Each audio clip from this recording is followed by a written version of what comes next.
जय हिंद। आज के वीडियो में हम लोग देखने वाले हैं एमएससी फर्स्ट सेमेस्टर के अंतर्गत ऑर्गेनिक केमिस्ट्री का हमारा जो टॉपिक रहने वाला आज चला हुआ है यानी टाटोमेरिज्म।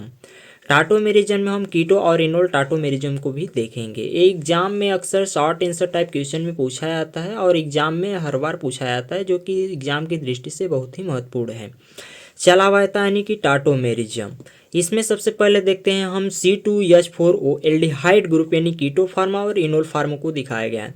तो कीटो फार्म में हम देख रहे हैं कि कार्बन के साथ 3 हाइड्रोजन यहाँ अटैच हैं और सिंगल बॉन्ड के साथ कार्बन के साथ 1 हाइड्रोजन और डबल बॉन्ड के साथ ऑक्सीजन ग्रुप अटैच है।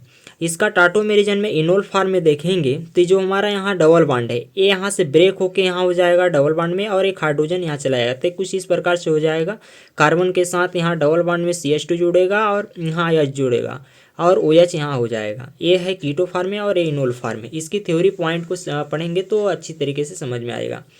टाटोमेरिज्म एक विशेष प्रकार का फंक्शनल आइसोमेरिज्म है। क्या बता रहा है कि जो टाटोमेरिज्म है एक विशेष प्रकार का फंक्शनल आइसोमेरिज्म है।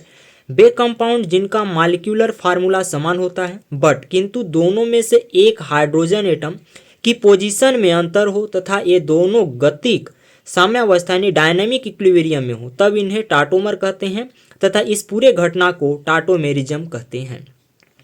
क्या बता रहा है कि टाटोमेरिज्म एक विशेष प्रकार का फंक्शनल आइसोमेरिज्म होता है यानी क्रियात्मक समावयता होता है। वे कंपाउंड जिनका मॉलिक्यूलर फार्मूला समान होता है बट किंतु दोनों में से एक हाइड्रोजन एटम की पोजीशन में अंतर हो तथा ये दोनों गतिक साम्यावस्था यानी डायनेमिक इक्विलिब्रियम में हो, तब इन्हें टाटोमर कहते हैं तथा इस पूरे घटना को टाटोमेरिज्म कहते हैं।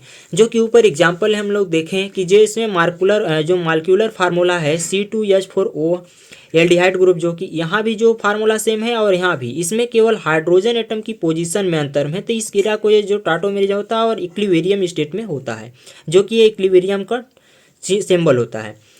अब आगे देखते हैं हम लोग इसकी डिफिनेशन क्या होगी। थोड़ी पॉइंट में देखते हैं। एक कंपाउंड में स्वतंत्र रूप में एक दूसरे में परिवर्तनशील है। क्या बता रहा है कि एक कंपाउंड में स्वतंत्र रूप से एक दूसरे में परिवर्तनशील है, तब इन्हें साम्यावस्था यानी कि इक्विलिब्रियम में कहते हैं। कार्बन के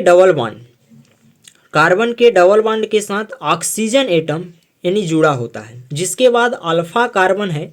इसके बाद अल्फा कार्बन से 3 अल्फा हाइड्रोजन जुड़े हुए हैं, जिन्हें अल्फा हाइड्रोजन कहते हैं, जो कि ऊपर हम लोग देखें यहाँ इस प्रकार से।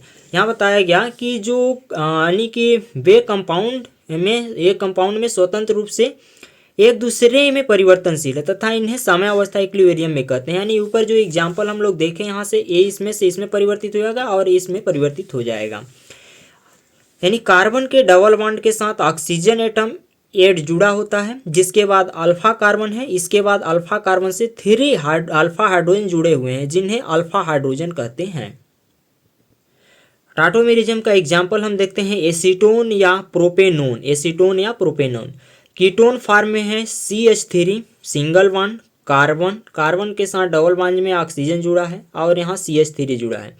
तो यहाँ इक्विलिब्रियम स्टेट में देखते हैं हम लोग इनोल फार्म में क्या होगा कि ये बॉन्ड यहाँ से ब्रेक होगा, यहाँ हो जाएगा और एक हाइड्रोजन जो है यहाँ का यहाँ जुड़ जाएगा यानी OH हो जाएगा। CH2 डबल बॉन्ड कार्बन के साथ OH और CH3 हो जाएगा। कीटो फार्म है और इनोल फार्म है। थ्योरी पॉइंट देखते हैं। टाटोमेरिज्म उन कंपाउंड में पाया जाता है जिनमें कम से कम 1 अल्फा हाइड्रोजन हो। क्या बता रहा है कि जो टाटोमेरिज्म होता है उन कंपाउंड में पाया जाता है जिनमें कम से कम 1 अल्फा हाइड्रोजन हो। किसी कार्बन एटम से डबल बॉन्ड और ट्रिपल बॉन्ड से कोई भी इलेक्ट्रोनेगेटिविटी में एटम जुड़ा हो, उनमें आइसोमेरिज्म पाया जाता है। इसके एग्जाम्पल में यह क्लियर स्पष्ट होता है कि टाटोमेरिज्म में एटम्स में 1 हाइड्रोजन एटम की पोजीशन में परिवर्तन होता है। दोनों आइसोमर को अलग अलग किया जा सकता है। दोनों टाटोमर को परिभाषित किया जा सकता है। रिजोनेंस के स्ट्रक्चर में एटम की पोजीशन फिक्स होती है। क्या बता रहा है कि जो रिजोनेंस होता है उसमें रिजोनेंस के स्ट्रक्चर में एटम की जो पोजीशन होती है वो फिक्स होती है और इनमें ओनली 1 इलेक्ट्रॉन पेयर का डिलोकलाइजेशन होता है, उनको अलग अलग करना संभव नहीं होता। अब हम लोग देखते हैं इसकी अच्छी तरीके से स्टडी करते हैं कीटो इनोल टाटोमेरिज्म। जैसा कि ऊपर हम लोग बताएं उसी के बारे में थोड़ा और जानकारी लेते हैं। कीटो इनोल टाटोमेरिज्म यानी कीटो इनोल चला हुआ था। बेटाटोमेरिज्म जो दो रूपों में पाया जाता है। क्या बता रहा है कि बेटाटोमेरिज्म जो दो रूपों में पाया जाता है, एक कीटोनिक रूप होता है और दूसरा इनोलिक रूप होता है। ये एक दूसरे के साथ गतिक साम्यावस्था यानी कि डायनेमिक इक्विलिब्रियम में रहते हैं।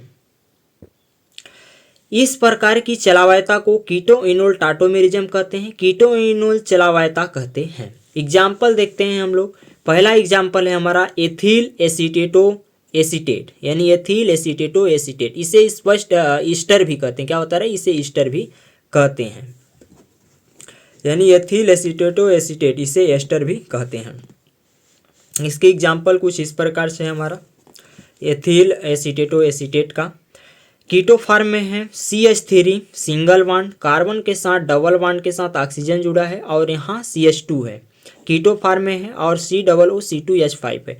अब इसकी इक्विलिब्रियम स्टेट में देखते हैं। इनोल फॉर्म में क्या होगा, CH3 एजिटेड रहेगा, कार्बन के साथ OH जुड़ेगा और यहाँ से एक हाइड्रोजन जो है इसके साथ जुड़ेगा, ये बॉन्ड जो है यहाँ ब्रेक होके यहाँ आ जाएगा। इस प्रकार से कुछ हमारा हो जाता है।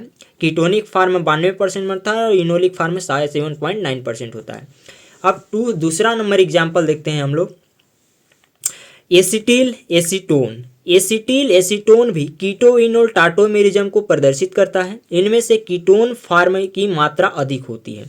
कीटोन फॉर्म और इनोल फॉर्म है। कीटोन फॉर्म यानी CH3 सिंगल बॉन्ड, कार्बन के साथ डबल बॉन्ड में ऑक्सीजन जुड़ा है, CH2 COCH3।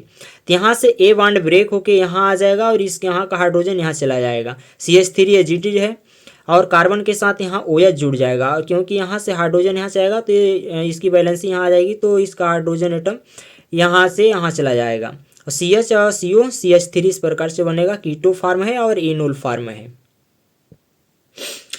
Third number example है हम लोग का बेंजाइल एसीटोन। क्या है, बेंजाइल एसीटोन कीटो फॉर्म है और इनोल फॉर्म है। इसमें क्या है, C6H5 CO CH2 CO CH3 equilibrium समावस्था का चिन्ह है। और यहाँ देखते हैं C6H5 कार्बन के साथ यहाँ O जुड़ा है ऑक्सीजन डबल बॉन्ड में, तो यहाँ से एक हाइड्रोजन ब्रेक होके यहाँ चला जाएगा, OH हो जाएगा और यहाँ CH बचेगा और CO CH3 आइडेंटिटी रहेगा। तो कीटो फॉर्म है, इनोल फॉर्म है। और चौथा हमारा एग्जाम्पल है एसीटोन। क्या है, एसीटोन। तो कीटो फॉर्म में देखते हैं CH3 कार्बन के साथ डबल बॉन्ड में ऑक्सीजन जुड़ा है और CH3 है। इक्विलिब्रियम स्टेट में देखेंगे इनोल फॉर्म में क्या हो जाएगा, प्रोप 1:2 ऑल बन जाता है। CH2 डबल बॉन्ड कार्बन के साथ सिंगल बॉन्ड CH3 हो जाएगा और एक ऑक्सीजन यहाँ जुड़ेगा, एक हाइड्रोजन यहाँ से कमी हो गया। अन्य एग्जाम्पल भी देखते हैं टाटोमेरिज्म का हम लोग। साइनाइड रूप से आइसोसाइनाइड रूप, यानी कि कार्बन के साथ ट्रिपल बॉन्ड में नाइट्रोजन जुड़ा है और सिंगल बॉन्ड में हाइड्रोजन, तो H जो है N के साथ जुड़ जाएगा और कार्बन बाहर हो जाएगा। किस चीज़, आइसोसाइनाइड रूप, यानी साइनाइड से आइसोसाइनाइड रूप।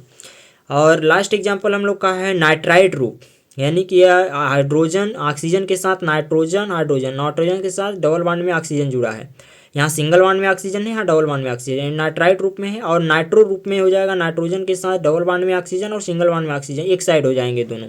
ये नाइट्रो रूप हो गया है, नाइट्राइड रूप हो गया। वीडियो पसंद आया हो तो लाइक करें, वीडियो को कैसा लगा कमेंट बॉक्स में बताएं, चैनल को सब्सक्राइब कर हमें सपोर्ट करें। मिलते हैं नेक्स्ट टॉपिक के अंतर्गत, तब तक के लिए thanks for watching this video.